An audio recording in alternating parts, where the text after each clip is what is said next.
just our standard ongoing work to replace aging equipment, and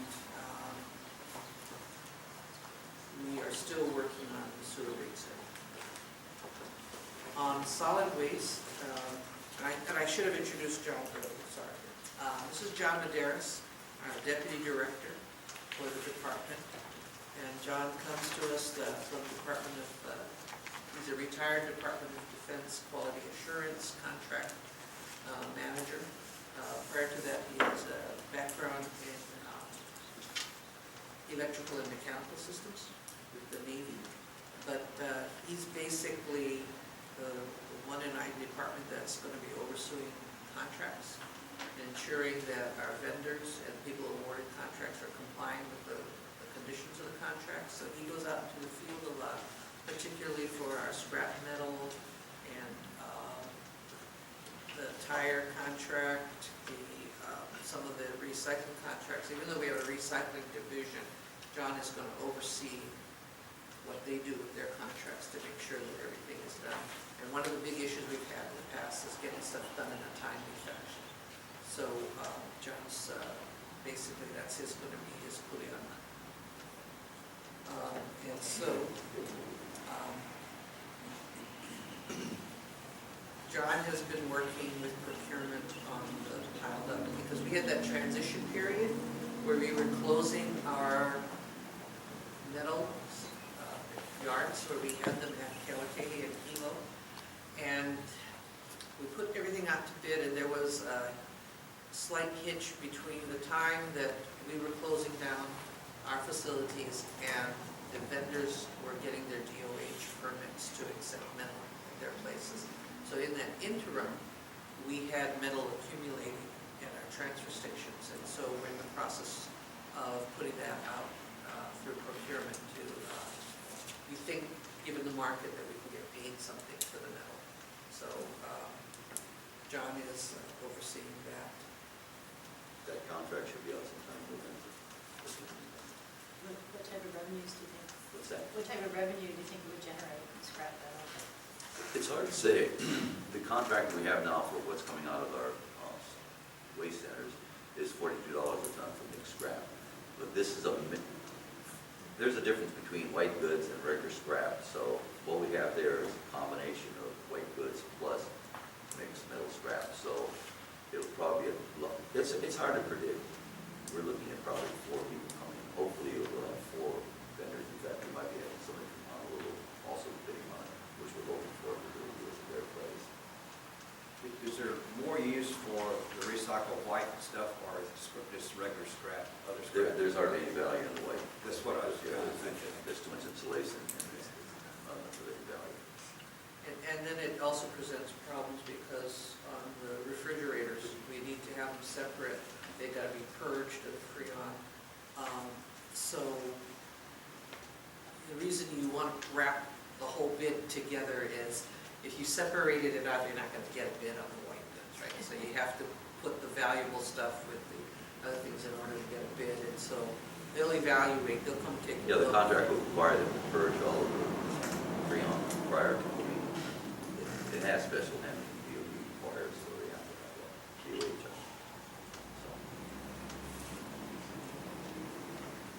Thank you. And same status quo on the abandoned vehicles.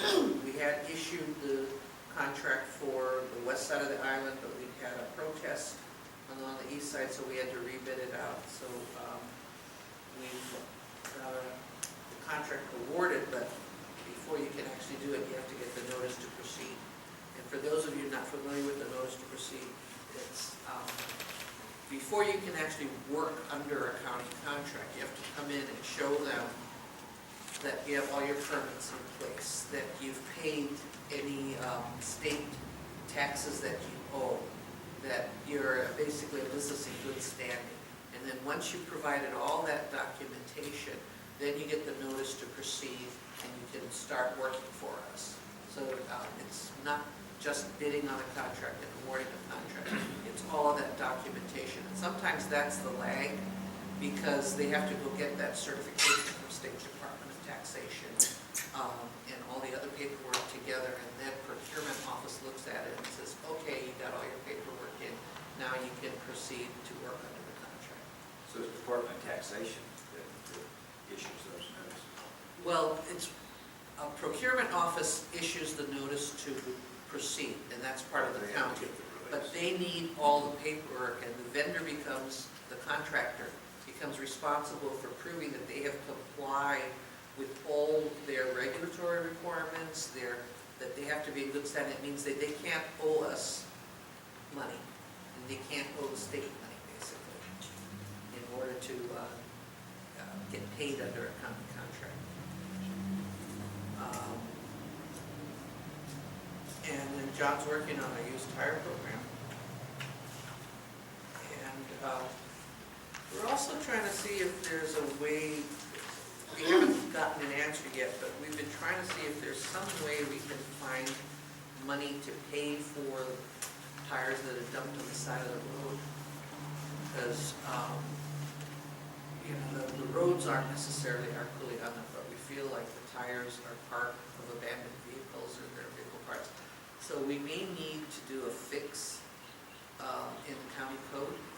So we're discussing this now, whether we can kind of expand the money that we get for abandoned vehicles to say abandoned vehicles and vehicle parts that are abandoned. Because people go and dump their tires, and the tires had to come from an abandoned vehicle, right? Or their vehicle part. And so since we're collecting that money, we're trying to see whether we can spend it, because tires have become a huge problem for community associations. We're trying to keep their roads clean. It's a problem for county and state. And so, but also things like you'll find battery, and I was shocked, I was up the mountain and somebody dumped like an engine on one of the off Jeep roads on the side of the saddle. Couldn't understand that because you have to go through all that effort to go dump something up there, but people will do strange things because they somehow think that they're avoiding, you know, either money or time on their part by going to do that. What happens with tests of crumb rubber that's not pavement material? It hasn't worked well with the weather, especially for these islands with the weather.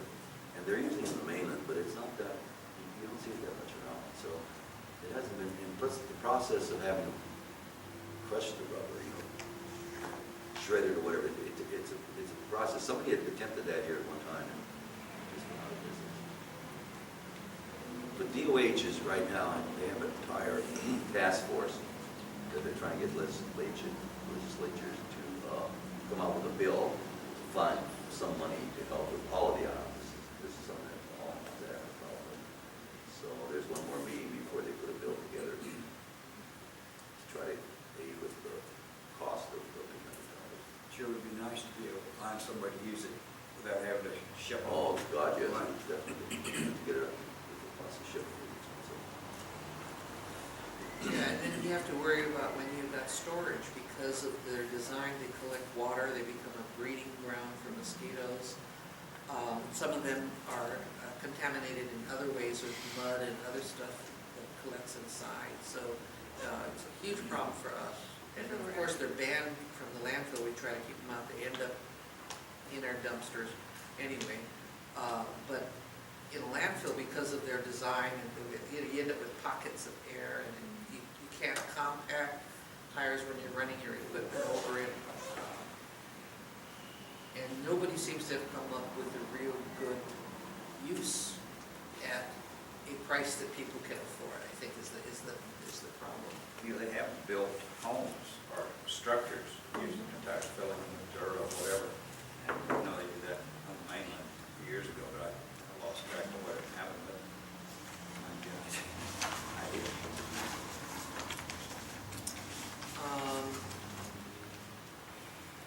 And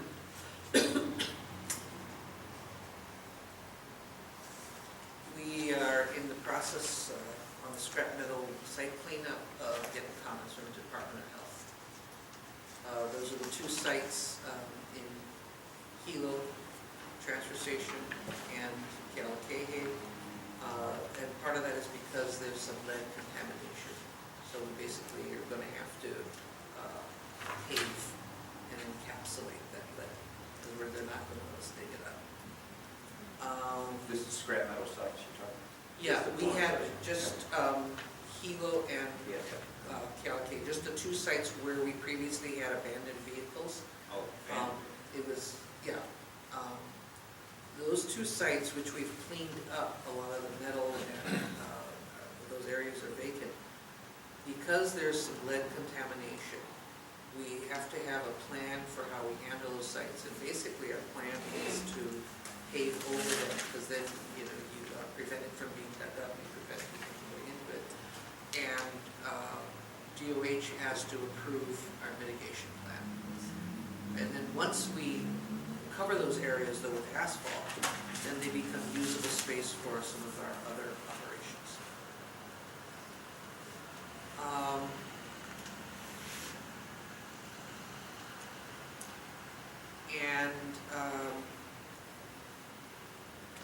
I think the rest of the recycling report kind of speaks for itself.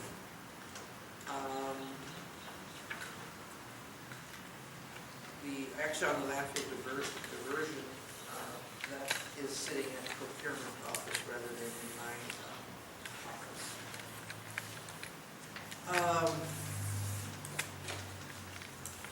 We are looking at a new bid for the certified redemption centers, because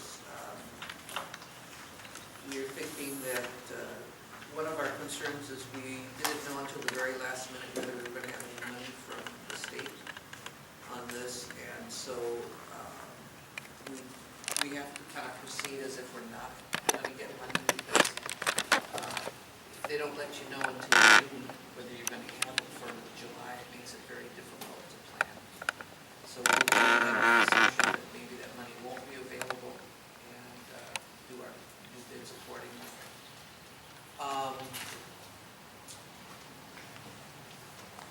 In the long run, we're going to see whether we can get a reuse center at the Hilo transfer station, because that's one of our biggest transfer stations, and it doesn't have a reuse center.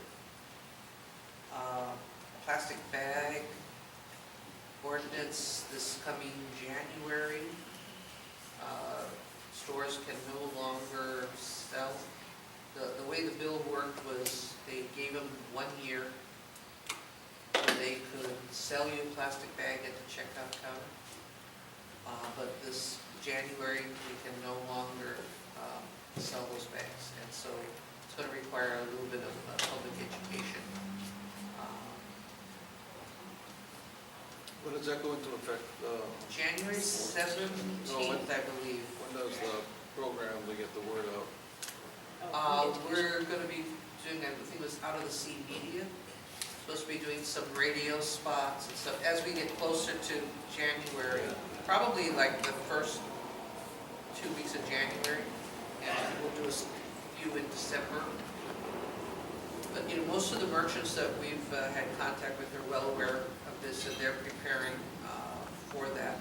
So if you go to a lot of the stores, they're, you know, really pushing and have available at all their checkouts out of the reusable bags you can buy.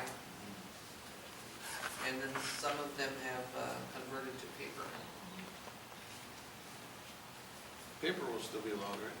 Yeah, it was only plastic bags that were banned, and it's only plastic checkout bags, because we've had some queries, and people were concerned about, does this mean I can't buy a garbage bag anymore, right?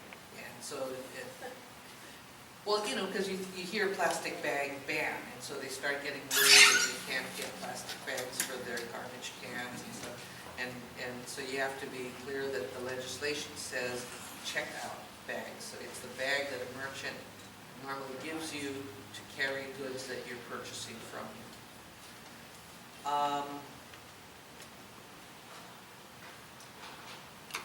We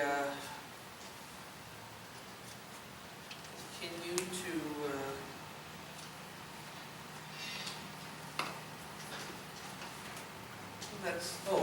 I guess I should give you an update on our move. On Friday, we made most of their move from the Guaynabo Town Center to our new offices on Kekuanaoa Street below the Department of Water Supply.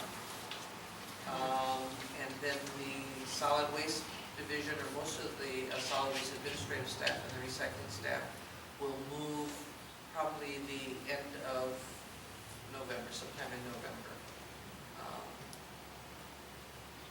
And we're in the process of just finalizing, ordering some blinds, because we found that the sun directly comes in, and if we don't get blinds up, the electric costs are going to go through the roof because of the air conditioning. Because in 2 in the afternoon, all of the exterior offices have glass windows. And so those that catch morning sun heat up in the morning. Those that catch afternoon sun heat up in the afternoon. And John has an office that gets both morning and afternoon sun. That's why he's in the field. He has a corner office, and 2 entire walls of his office are ceiling to floor windows. And so it gets very warm. I thought it was gonna be nice, but not. EJ, just a question back to the Volcano Glenwood transfer stations. In the design build, do you know if that includes space for cookie control? I know that There was some, when we met with the Volcano Community Association, based on the design that we have, there is room for them to put, they wanted to put a tank in to have some of that material. But one of the issues is going to be, in order to store it there, the permit for that transfer station with Department of Health is going to have to be approved. It's not just us telling somebody, oh yeah, you can bring your stuff here. We have to make sure that Department of Health approves. And since this is a little bit outside of the normal use of a transfer station, which is to deal with solid waste, and this is cookie control, it may prove to be an interesting conversation with Department of Health, and it may actually trigger a different division than the one that, deals with our solid waste. So they intend to store mixed citric acid? That's my understanding. Yeah, very quick. And They want to water tank. handle it at the transfer station. And so, in order to have it there, you have to have a permit with the Department of Health for anything that you have. And you have to let them know what you're going to do. And so they would have to sign off on that. Stuff grows in the citric acid. Stuff grows. Wait, what did you check? Like these things that look like jellyfish. You get these blobs. It's sort of like Really? in vinegar, you can get that. Well, Yeah. In citric acid. all I care about is that whatever we do is permitted and safe, So, we're gonna meet with DOH when this goes out, and it'll be a DOH issue. But the Volcano Community Association asked for that, so we've tried to incorporate it into our plans, because they wanted a central area, because I guess nobody wanted it on their private property. Well, thank you, BJ, thanks for that. Any other questions on the director's report? John?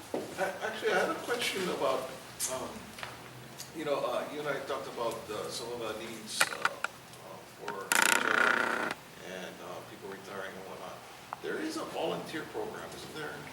As part of the, Yes, what does that entail?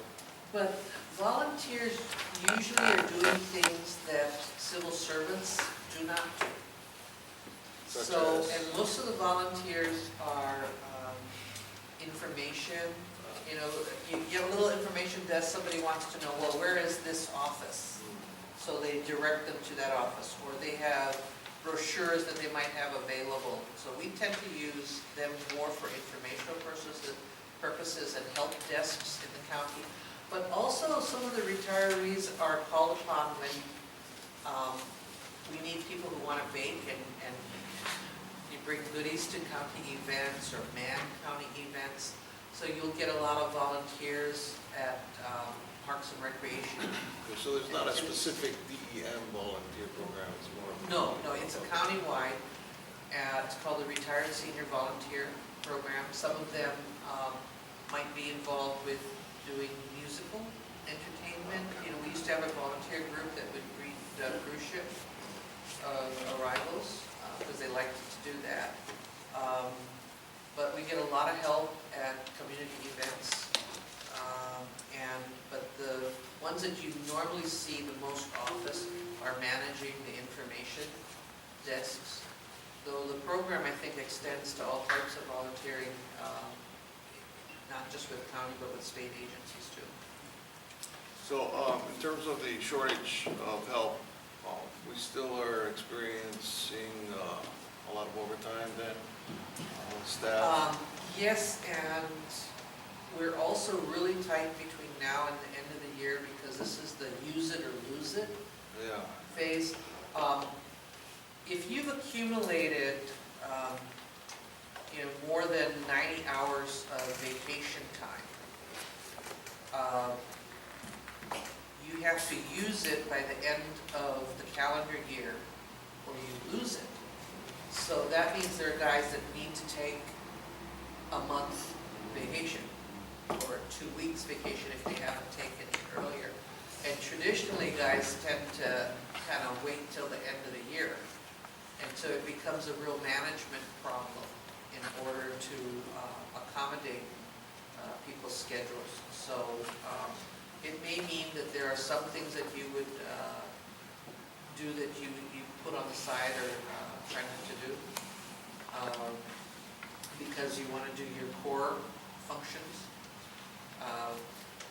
We are trying to maintain and cut down on overtime, but we're a 7-day-a-week operation, and so sometimes if guys aren't available, if they're out on sick leave or they're out on vacation, you've got to call other guys in on overtime to cover it because you have to stay open. You can't shut down. Any other questions? Oh, I have a question on the start station. Why is the August and September, going down so much in terms of the tonnage?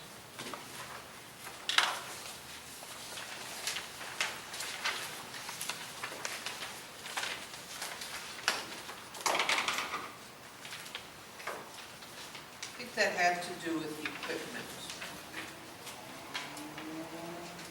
Not being available or something? broke down? Yeah, we had some equipment that wasn't available.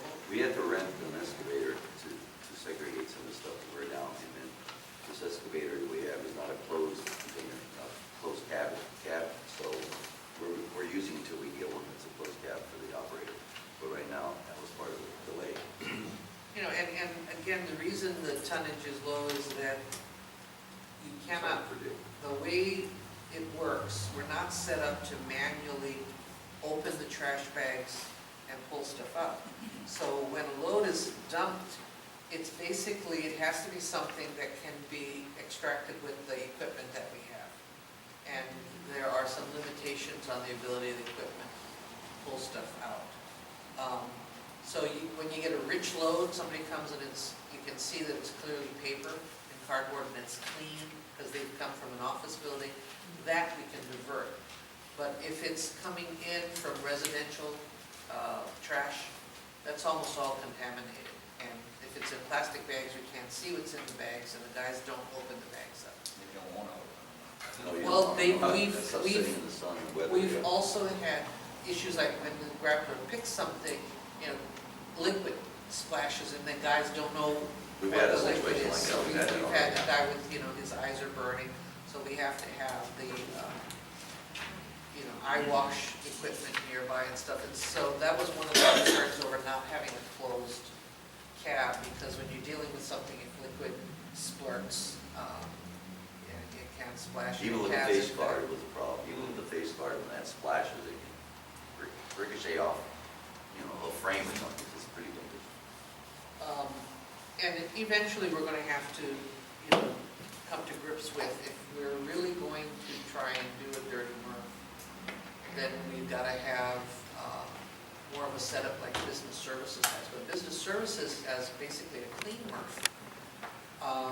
According to my understanding, only about 5% of the material that comes into them out of mixed recycling is contaminated, which is very, very good. The stuff that comes into the county sort station is probably 80% contaminated. More than that. Yeah, and because people, you get a bag and you mixed your cardboard, your paper with food waste and other stuff, and so, it's just like, some people don't understand you can't recycle a pizza box because it's got food on it. That has to be pulled out and that goes back into the landfill. So at some point, we're going to have to grapple with that, but that's going to require an evaluation of what's the right type of equipment and how much it will cost us to implement it. If that's what we're going to do, then that's what it's going to require. Otherwise, you're still going to see these little tonnages. Any other questions on the director's report? No more questions. No, okay. But we Surprise, should huh? invite you, when you have the time, come by our new offices and Yeah. check them out. We need a little bit more signage because we have a drop box upstairs that we're sharing with water supply. So you can actually drive in and drop off your bill payment without getting out of your car now. But we need some signage to direct, especially ADA, because we've got a parking lot next to our offices downstairs. But most people coming in aren't aware that there's this, because you have to kind of come in all the way around. So we're going to need some signage directing people, particularly for ADA, people for meetings, that says Department of Environmental Management with an arrow. And we have a few kinks that we're still working out on some of the doors. And air conditioning, I think people are freezing, and the air conditioning's working too well in some areas, so we have a few kinks that we're working on. You got plenty of room enough for everybody? Even We- with solid waste coming in? With those members of solid waste coming in, we have enough room. Bobby's going to stay where he is, because he wants to be closer to the landfill, and also Bobby Gonzalez. And part of the problem is there's no left turn coming out of our offices, so you can't come out of our offices and make a left turn on Keikoanahoa and head to the landfill. So that's one issue. For most of the employees, that is a big concern, because if you're just coming to work in that spot and not doing runs elsewhere, it's not a big issue. And then the rest of us just have to learn with coming around, making your right-hand turn, and then going and making a little detour to get down to the landfill. It's not a big deal. Add a couple of minutes to, the time it takes you. Okay. Thank you. Anything else from the director's report that you wanted to address? No, No? Okay. I think we're good. All right, we can move on to Commissioner Member District Update Reports. Trina, No, nothing. Bruce? No, nothing. John, No report? Brenda Ford was out of the office, so I was unable to speak to her, so. John. Nothing to report. I met with Jay and had a nice visit with him. His main interest for us is he'd like to see what the plan is for solid waste. For dealing with solid waste, what our plan is, our department's plan. Oh, That's what we're all concerned. I should mention Councilmember Iligan came by the office. As you're aware, our new contract with the KL transfer station calls for the elimination of feeding feral animals on site. And so this Councilmember Iligan approached Shipman, as well as the Honoi, I think it is, who are the people that are trying to take care of cats. And he's in the process of trying to work out a extension of time. The shipment is granted temporarily while they work on an agreement where they will trap and remove cats, rather than the current practice, which was they would trap and release the cats back at the transfer station. So he's looking at maybe a 1 or 2 year program to enable them to trap and move the cats that are there to a new site that they're setting up a cattery at. And in the meantime, he is looking at whether he can use his discretionary funds to give us some money for additional signage to let people know that they're not supposed to be dumping animals at a transfer station. And so he dropped by this morning, and he's working with both the cat advocates as well as shipment to try and work something out that everyone can live with. Unfortunately, signs don't help people I know. throw away animals.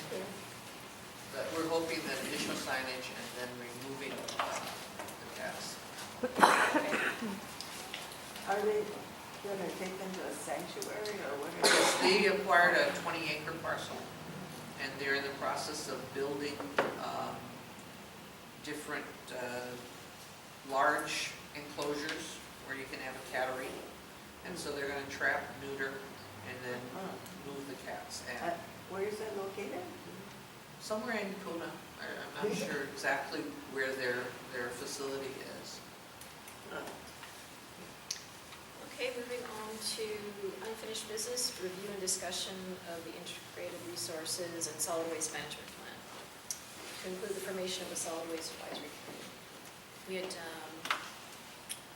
discussed this at the last meeting.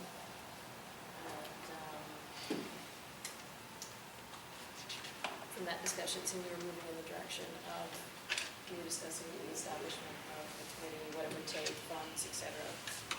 And what are the commissioners' feelings on creating? I think BJ mentioned last time, basically be hiring a consultant, and it would be, in essence, I mean, it would be. It would Community basically plan, be if you think that we need to update the plan, because this was designed to be a 5-year plan, and then we're going to update every 5 years, and then the state changed the law, so you don't have to update it every 5, you can update it 10. So the question is whether the commission would like us to try and budget for an update, and then we would have to put money probably into next year's budget. And the amount that you had mentioned last meeting was at least approximately, just so people are aware of the cost. I think the last time we spent close to $500,000. $500,000 or was the, Yeah, it's not cheap. But it's a question of whether we should, and then that would be a 10-year plan. You know, it obviously would have to be funded and approved by the county council as well as administration. I think personally, given the fact that we've got so many changes and challenges ahead of us, I think it might be in the best interest of the county for us to look at setting up a committee to implement a 10-year plan, and then go forth trying to secure the money in the budget for next year for that. and see if that actually, is moving in that Yeah, direction. yeah, I think. But, Go ahead. and I think in view of the fact that it was a 5-year plan, and we now have a 10-year window, and one of the recommendations, the principal recommendation was sort of take no action and watch the technologies and see what falls out, what succeeds. It is probably time to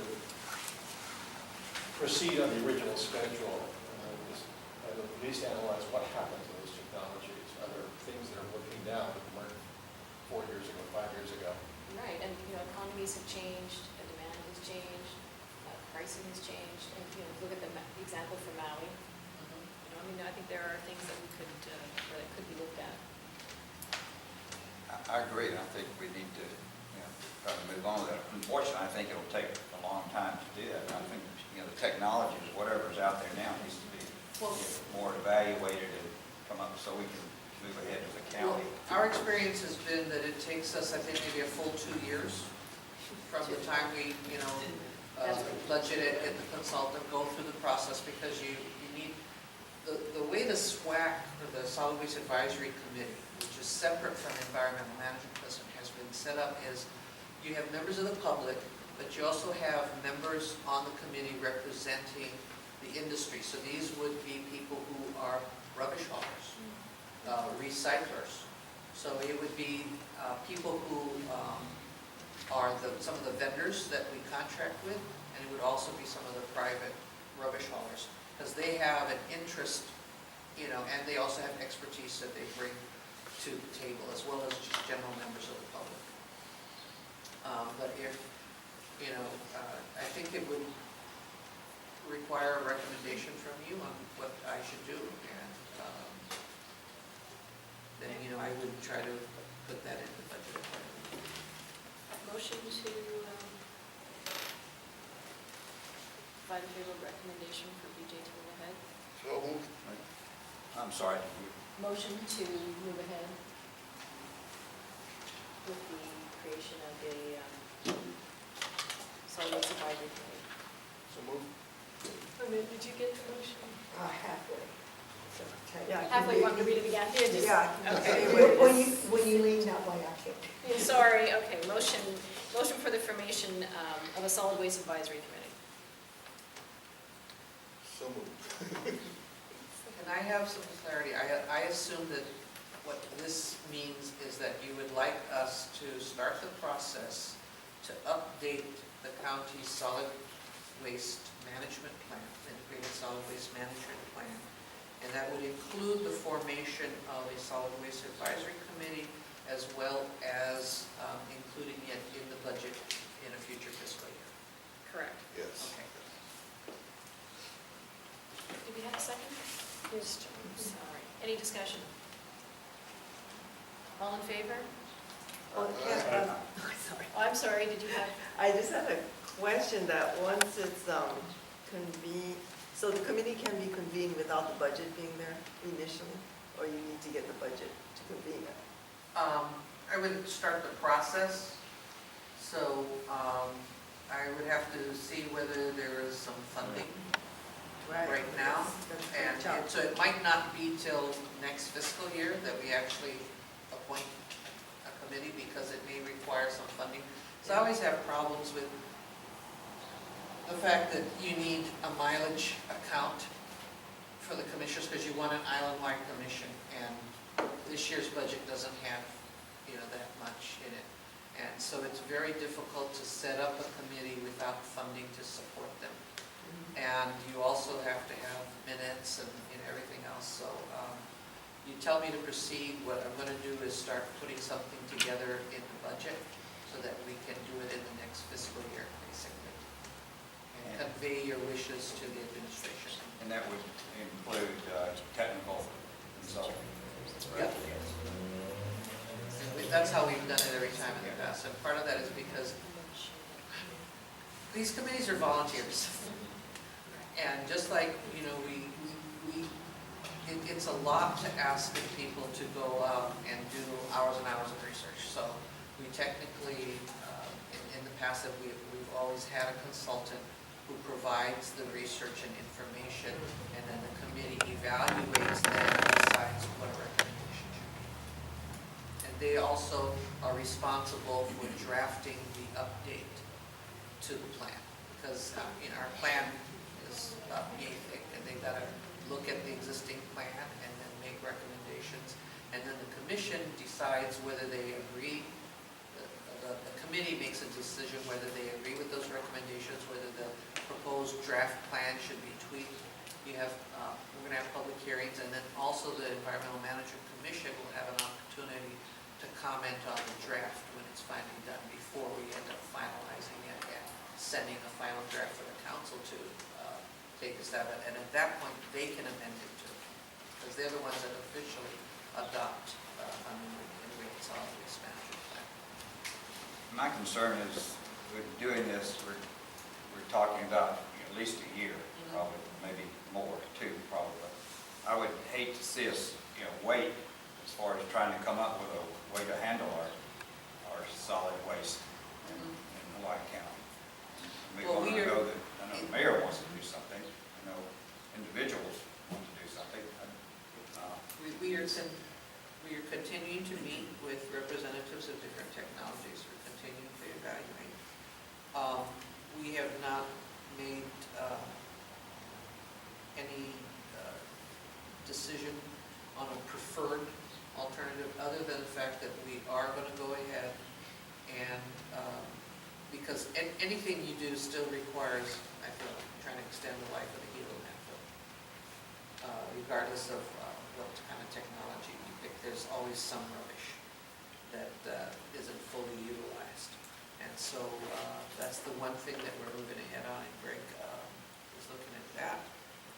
On everything else, it's a question of, are you going to try and do composting? Are you going to try and do dirty work? Trucking to the other side of the island is off the table, by the council. So that's something that is not something that I could actively look on as an option. So, the question is, how much more recycling, how much more diversion? And part of that is, since we don't do residential pickup, it limits some of what we can do. I mean, I think we're doing a lot more than we used to by providing the mixed recycling at the various transfer stations, but without the ability to get more of an incentive. So, one of those issues on the long-range plan is, are you going to require private haulers to offer recycling? Which you can do as a requirement legislatively. But, that's something the county council would have to pass. And then the question is, what kind of pricing would that require, and whether that would then push residents away from the private haulers, and then just have them. Because that was the argument the haulers always had in the past when we wanted to implement fees, was that they had to raise their rates to residents, and the residents would just stop using the private haulers and then just haul their rubbish to the transfer stations. So it's kind of a tap dance sometimes in terms of trying to move ahead. And probably any way we go requires a lot of education and outreach, because a lot of people don't know what you can recycle. They don't know where you can go, what days events occur. And we've always had, I think, a limited budget in terms of advertising some of this stuff. So I sometimes wonder about cost effective. We have like electronic recycling, the e-waste day, and you've got a couple guys sitting there waiting, and you end up with a handful of televisions, computers coming in. And so you wonder if that's the best way to do it. And that's one of the things that I would like to address in a long-range plan is, what we hear from people is they want more facilities where you can go any day of the week, rather than having to wait for the one-day-a-month event. Which it used to be worse, right? It was like once every 6 months. Now it's one day a month that we offer these services. So essentially, formation of a SWAC will not, or that process and building towards I don't that think it is not gonna be interferes, because streamlined. anything we do in the interim is going to have to be evaluated. It's still got to go to the council. And that's always been an issue of the chicken and the egg kind of discussion. But I don't think that it should stop us from evaluating, if somebody comes and says, hey, I've got the answer, and it looks like it fits, I don't think we should not have that discussion or evaluation. But I think the biggest issue for me with a lot of the people who come and want to share their technologies is whether it's an appropriate technology for here, whether it's a proven technology, and whether it's cost effective. It is it, I mean, there are a lot of technologies out there that can take care of rubbish. You know, like you take plasma art, right? But is it at a price that you can afford? And we're a relatively small county. And though it seems like we have a lot of trash, it's a relatively small amount compared. Maui has 450 tons a day at their landfill. Which is a single landfill, right? Single landfill They have for it the all island. concentrated. Of Maui. They have, you know, other facilities on Molokai and Lanai, but this is just for the island of Maui. So the island of Maui, which is, and you know, a little bit larger than Puna, has more trash than our entire island has.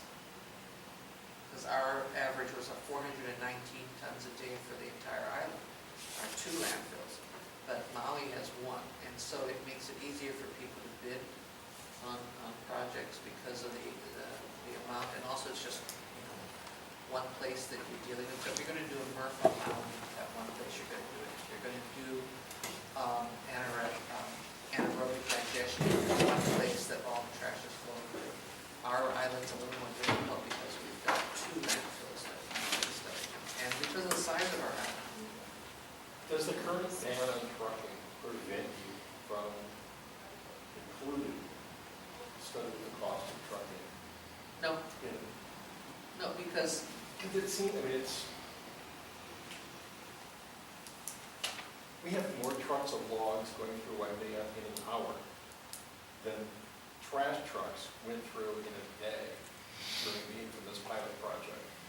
And no one noticed the extra trash truck. I mean, it's an emotional issue, it's not a rational one. And the saddle road has been completed, there are different factors. this might be an opportunity to evaluate that. I think the initial step that you're taking today, which is to direct me to, you know, start a process where we can have a SWAC and start a new updated plan, is probably the appropriate way to go. And then in that, we can factor in looking at that as a possibility.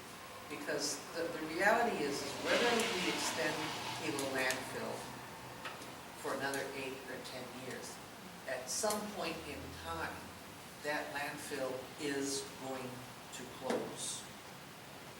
And at some point in time, you have to decide what you do with the residuals, regardless of if you can find an appropriate size technology for the amount of trash that we have in Hilo, you still are going to have some residuals.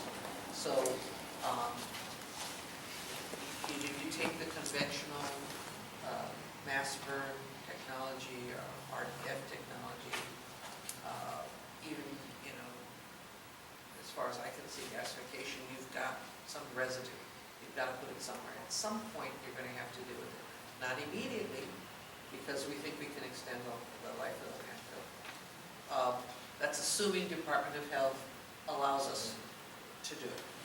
But at some point, it closes, and the likelihood of building another landfill in an area with 120 inches of rain a year is, and situated next to an airport, is highly improbable. You know, and as far as I can see, probably very expensive because of treatment of leaching.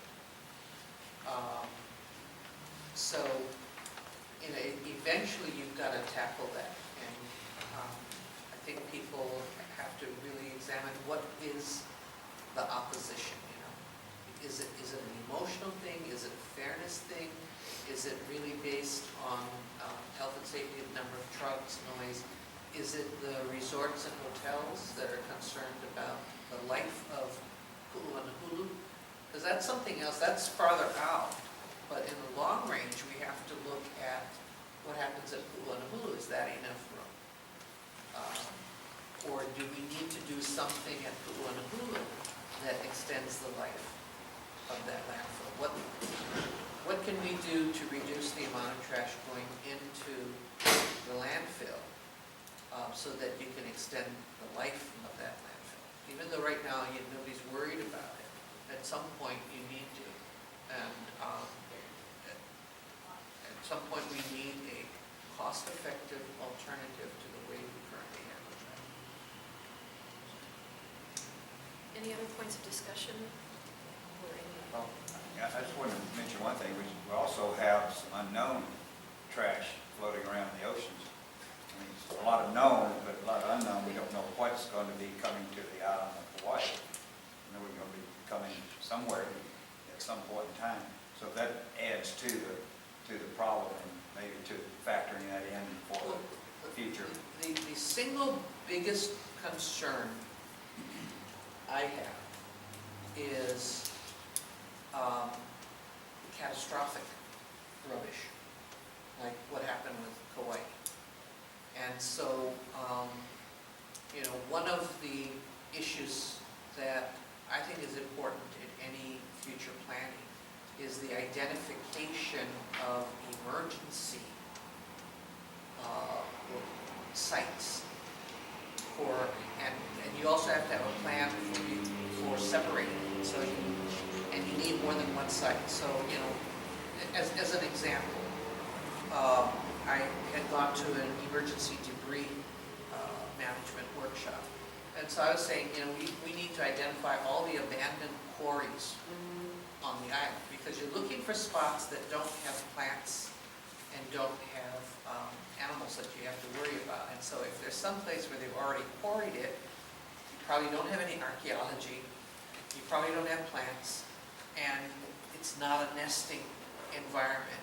And so if you can identify those around the island, then you can work out agreements in advance as emergency sites, and then you have to have a plan for where you take construction and demolition waste. I think Kauai, it took them 2 years to eventually get rid of the pile of rubbish that they had after the hurricane. And so that's one thing that we've never really discussed, because I think that a lot of people here keep thinking the mountains will push a hurricane away from us. And so far, we've been tantalizingly close, and they've moved away. But if we have a major tsunami again, that will overwhelm your landfill, the rubbish from that. And so we have to have that as part of our plan. Waste coming from a tsunami from elsewhere, like Japan. So we We still also- don't know exactly we still don't know what exactly is coming, or when it's going to get here. But that, to me, has to be part of any plan and I don't think we've ever really addressed it in our, because we just think of our day-to-day rubbish, but we haven't thought about management of the emergency rubbish.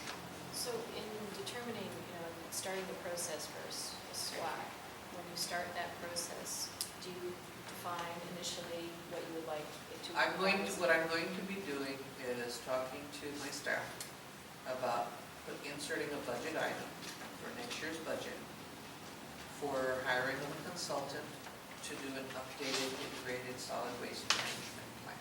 And request. And then the note on that, because what we do is when we send it in to finance, is I will say that Environmental Management Commission at their meeting, said that this is what we need to do, because the last plan was only a 5-year plan.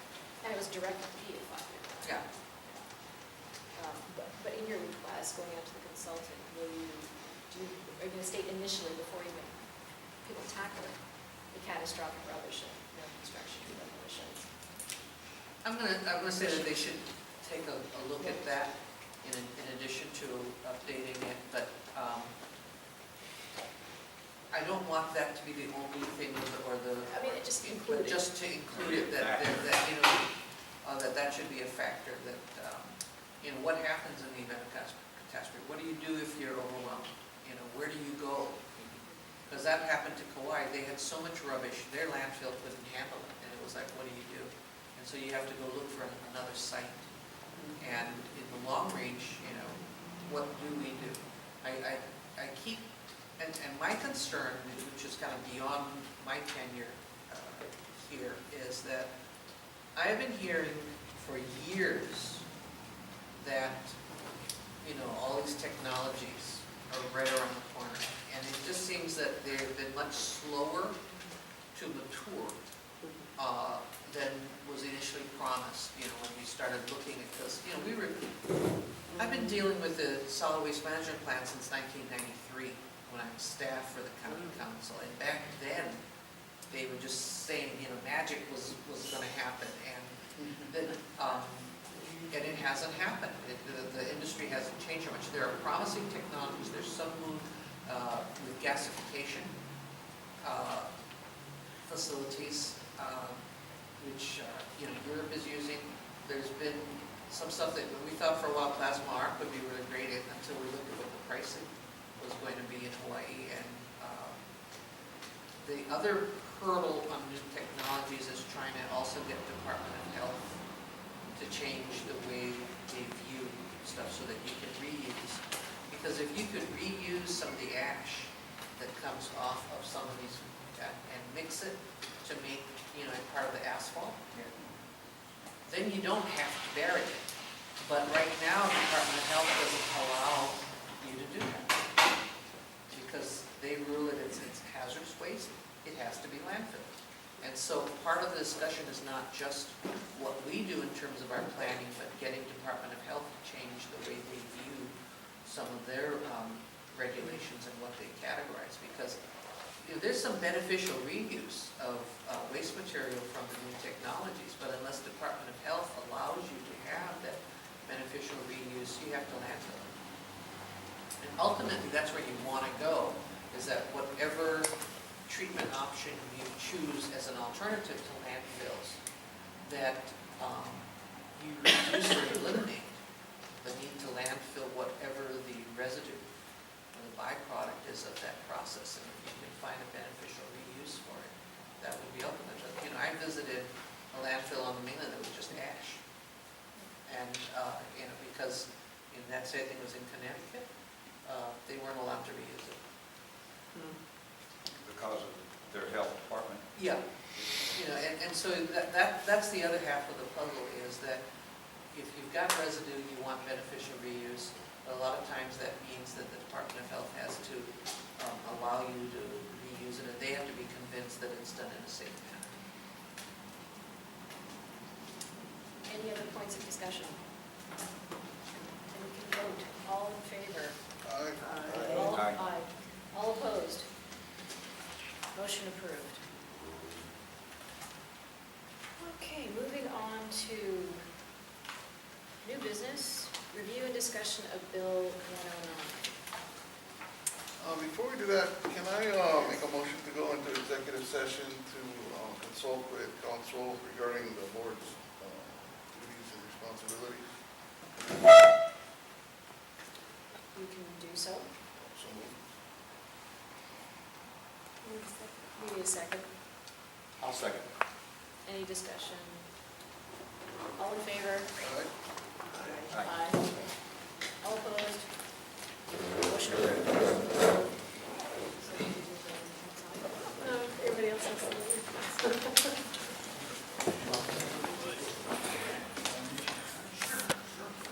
We gotta vacate anyway. You and me, John.